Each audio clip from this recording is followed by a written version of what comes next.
नमस्कार दोस्तों, polytechnic study centre में आपका फिर से एक बार स्वागत है।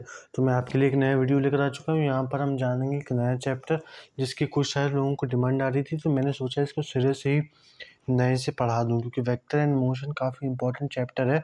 और इम्पॉर्टेंट इसलिए भी नहीं है क्योंकि ये एक चैप्टर काफ़ी ज़्यादा पूछा जाता है एग्ज़ाम में, वेटेज अच्छा है, बल्कि इससे आगे आने वाले कई सारे कॉन्सेप्ट रिलेट करते हैं, चाहे वो फिर मैथ्स के हों, चाहे फिर वो केमिस्ट्री के हों, फिज़िक्स के हों। तो हमको ये पढ़ना काफ़ी इंपॉर्टेंट है, क्योंकि हम यहाँ पर सिर्फ वेक्टर नहीं पढ़ते हैं, यहाँ पर हम उसके मोशन के डिफरेंट जी के डिफरेंशिएशन के बारे में पढ़ते हैं, यानी डिफरेंट क्या क्या वो चीज़ें आती हैं जी के अंडर। वेक्टर के साथ हम स्केलर भी पढ़ते हैं, वेक्टर के साथ हम ट्रायंगल लॉ भी पढ़ते हैं, वेक्टर के साथ हम एक पैरेललोग्राम लॉ भी पढ़ते हैं। तो कई सारी चीज़ें आती हैं, तो इसीलिए ये काफ़ी इंपॉर्टेंट रहता है। वेक्टर एनालिसिस का मतलब क्या हो रहा है बेसिकली यहाँ पर कि कोई भी हमें राशि दे दी जाएगी, थोड़ा हिंदी वर्ड भी डालने की कोशिश करूँगा जिससे आप लोग थोड़ा रिलेट कर पाएँ उससे, कि यहाँ पर हमको एक राशि दी जाती है जिससे हमको बताया जाता है, पूछा जाता है कि क्या ये एक वेक्टर राशि है या स्केलर राशि है। तो मैं वेक्टर और स्केलर की पहले आपको डेफिनेशन समझा देता हूँ क्या होता है, बाद में टेक्निकलिटीज़ में बाद में जाएंगे हम। पहले वेक्टर और स्केलर जान लेते हैं। तो स्केलर बेसिकली क्या होता है, जैसे कि मैं आपसे कहता हूँ कि एक जो गाड़ी है मेरी, वो मैं उसको चला रहा हूँ और वो 60 किलोमीटर पर आवर की स्पीड से जा रही है। तो इसमें 60 पर आवर की स्पीड जो हो गई, 60 किलोमीटर पर आवर, वो हमारी हो गई मैग्नीट्यूड।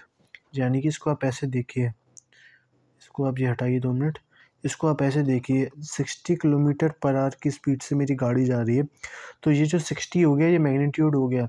और अगर मैं इसमें एक चीज़ और जोड़ दूँ, स्पेसिफिकेशन की, कहाँ जा रही है, नॉर्थ में जा रही है, ईस्ट में, वेस्ट में, साउथ में, तो वो मेरी हो गई डायरेक्शन। फॉर एग्ज़ाम्पल इसको निकालने का अपना एक तरीका होता है, जो भी हम आगे पढ़ सकते हैं, लेकिन आज अभी के लिए इतना ही बता दूँ कि जो डायरेक्शन होती है मोशन की, उसको हम उसका डायरेक्शन बोलते हैं सर। जब डायरेक्शन क्या इम्पोर्टेंस रखती है वेक्टर में, कि जब भी हमको मैग्नीट्यूड के साथ हमको यहाँ पे इसकी डायरेक्शन भी दे दी जाए, तब हम उसको वेक्टर क्वांटिटी बोलते हैं, और जब डायरेक्शन ना दी जाए तब हम स्केलर क्वांटिटी बोलते हैं। ये काफ़ी ज़्यादा बेसिक एक डेफिनेशन है। इसमें कई सारी चीज़ें आपके संग टाइम के आगे जुड़ती जाएंगी, जैसे कि आप 12th पढ़ेंगे, अगर आप हायर एजुकेशन MSc BSc जाएंगे तो उसमें कई सारी चीज़ें आगे जुड़ जाती हैं, लेकिन उसको नहीं करते अभी हम। जो चीज़ें हैं उनको ही देख लेते हैं। पहले अब ये पढ़ते हैं यहाँ पे लिखा क्या है। If the position of a point of an object of plane or space is changing is said to be in motion and rest।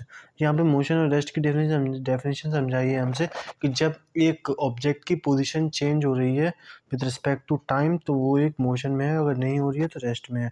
To study the motion वेज वेक्टर एनालिसिस पढ़ते हैं स्टडी करने के लिए मोशन को। यहाँ पर basically इसका फिजिकल क्वांटिटीज 2 टाइप की होती हैं, वेक्टर और स्केलर। इसको हमने यहाँ से देख लिया। स्केलर क्वांटिटी क्या होता है, the magnitude not direction are called scalar quantity. For example mass. हाँ, मैंने आपको ये भी बताया कि इसकी डेफिनेशन क्या होगी, इसकी और डेफिनेशन तो बता दी मैंने, लेकिन इसके एग्जांपल्स क्या होंगे। तो एक सबसे कॉमन एग्जांपल जो हम यूज़ करते हैं वो, आप इसमें थोड़ा बहुत कंफ्यूज भी होते होंगे, यार दोनों सेम होते हैं तो अलग अलग क्यों बोला जाता है, नाम क्यों अलग है। जैसे कि स्पीड और वेलोसिटी, अब दोनों में डिफरेंस क्या है आप उसको समझ लीजिए, उसके बाद हम वहीं से लगा लेंगे कि हम बात किसकी करते हैं। तब हम यहाँ पर जब भी स्पीड की बात करते हैं तो हम डिस्टेंस अपॉन टाइम कहते हैं, total distance upon total time taken. लेकिन जब भी हम बात करते हैं किसकी, वेलोसिटी की, तब हम बात करते हैं अपनी पूरी एक एज अ डिस्टेंस की। हम वेक्टर क्वांटिटी को ऐसे डिनोट करते हैं, उसके ऊपर एक बार लगा देते हैं एरो टाइप का, तो उसको ऐसे डिनोट किया जाता है। तो हम यहाँ पर बात करते हैं total time covered in a certain amount of time. इस total distance covered in total amount of time is called vector scalar. तो आप यहाँ से चीज़ें देख सकते हैं। वेक्टर क्वांटिटी में क्या होता है, वेलोसिटी। अब मैं बात करूँ डिस्प्लेसमेंट क्या होती है, एक वेक्टर क्वांटिटी होती है, और जो हमारी क्या होती है डिस्टेंस, वो हमारी एक वेक्टर क्वांटिटी होती है।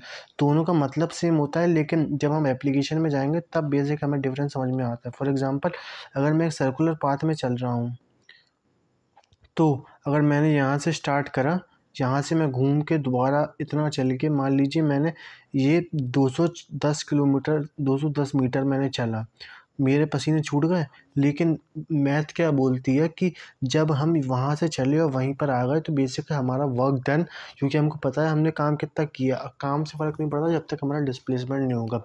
आप फोर्स जितना भी लगा लीजिए, जब तक आपका डिस्प्लेसमेंट नहीं होगा तब तक आपका कोई भी काम काउंट नहीं होगा। तो ये एक क्या होती है, ये एस स्केलर क्वांटिटी नहीं होती है, वेक्टर क्वांटिटी होती है, क्योंकि यहाँ पर डायरेक्शन की बात हो रही है। अब अगर मैं बात करूँ तो मैंने चल तो 110 लिया, 210 लिया, लेकिन मैं घूम फिर के वहीं आ गया तो मेरा टोटल डिस्प्लेसमेंट ज़ीरो हो गया। डिस्प्लेसमेंट क्या होता है, इनिशियल माइनस फाइनल। तो वैसे ही हमारा वेक्टर में हमारी जो वेलोसिटी की डेफिनेशन हो जाती है वो रोज़ ये होती है कि to initial point, final point minus initial point upon final time minus initial point करके हम इसको निकाल देते हैं पूरा। तो ऐसी चीज़ें होती हैं। अब यहाँ पर मैं वेलोसिटी की मैंने डिफरेंस समझा दिया आपको, एक डिस्प्लेसमेंट का अंतर समझा दिया, वेलोसिटी का अंतर समझिए। वेलोसिटी बेसिक क्या होती है, डेफिनेशन से आपको बता दिया मैंने, ये भी चलिए ठीक है।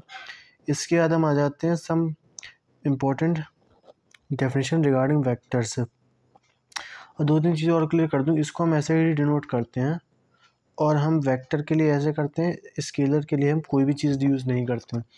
और यहाँ पर और भी चीज़ें जानना ज़रूरी है कि हम कैसे बताएंगे कि कोई चीज़ स्केलर है या कोई चीज़ वेक्टर है। तो इसको सबसे अच्छा और सबसे इजी और इफ़ेक्टिव बताने का तरीका यही होता है कि हमें पहले पता होना चाहिए कि हम बात किसकी कर रहे हैं। फॉर एग्ज़ाम्पल, वर्क क्या होगा, एक स्केलर होगा कि वेक्टर होगा, उसमें भी डिपेंड करते हैं, कई सारे फैक्टर्स अफेक्ट करते हैं। मान लीजिए एक स्केलर है, एक वेक्टर है, या एक वेक्टर है, एक स्केलर है, या एक स्केलर है, एक स्केलर है, या एक वेक्टर, एक वेक्टर। तो इसके बाद भी यहाँ पर कई सारी चीज़ें आती हैं। फॉर एग्ज़ाम्पल, अगर एस एस है तो यहाँ पर डॉट प्रोडक्ट है कि क्रॉस प्रोडक्ट है, अगर वी वी है तो यहाँ पर डॉट प्रोडक्ट है कि क्रॉस प्रोडक्ट है। ऐसे ही यहाँ पर भी ये है कि ये है, तो ये भी कई सारी चीज़ें यहाँ पर निकल कर आती हैं।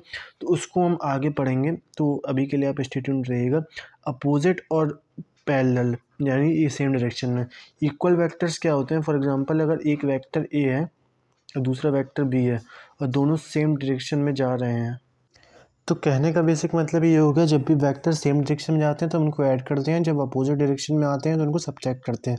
ऊपर वाली और नीचे वाली लाइन यही कह रही है, उनका मैग्नीट्यूड को सब्ट्रैक्ट करते हैं, और डायरेक्शन यही बताएगा कि वो जा कहाँ रहे हैं, तो वहीं से हमको पता चलेगा। यूनिट वेक्टर की बात है तो यूनिट वेक्टर की एक छोटा सा एक्सप्रेशन होता है, इसको आप याद रखेंगे। एक्सप्रेशन ही बोलूँगा मैं, फॉर्मूला तो बोलूँगा नहीं। A vector equals to A cap, ये हमारा यूनिट वेक्टर होता है और इसकी डायरेक्शन होती है, मैग्नीट्यूड होती है। बेसिकली लिखने का तरीका है, मैं आपसे बताऊं कि एक वेक्टर क्वांटिटी को, इसको मैं जूम करके यहीं समझा देता हूँ, लिखने की ज़रूरत नहीं है।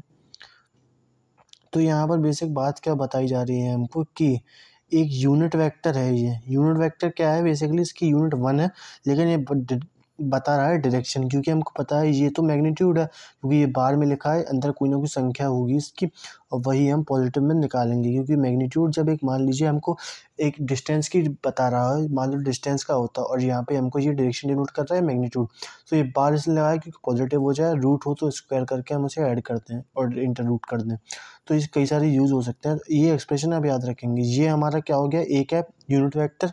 ये बार क्या हो गया हमारा, जो इक्वल्स टू के राइट लेफ्ट हैंड साइड लिखा है वो हमारा हो गया वेक्टर क्वांटिटी, और जो हमारा बार में लिखा है वो हो गया हमारा मैग्नीट्यूड। तो ये एक छोटा सा एक्सप्रेशन है, आप याद रख सकते हैं इसे। यूनिट वेक्टर को ये यही कहते हैं। ऑर्थोगोनल वेक्टर, नल वेक्टर, कई सारे वेक्टर्स आते हैं, इतने इंपॉर्टेंट ज़्यादा होते नहीं हैं, आप तब भी देख सकते हैं इनको। आई जे के, यहाँ पर 3 वेक्टर हम मान के चलते हैं, जो एक्सेस होती है हमारी एक्स वाई जेड, उन्हीं के अलोंग, एक्स के अलोंग हम आई कैप लेते हैं, वाई के अलोंग हम जे कैप लेते हैं, और जेड के अपॉन हम के कैप लेते हैं। तो यही हमारे कुछ वेक्टर क्वांटिटीज़ हैं, यूनिट वेक्टर हैं, इनकी वैल्यू यूनिट यानी 1 होती है। Let's assume along with x y z, ये हमने वही बता दिया आपको।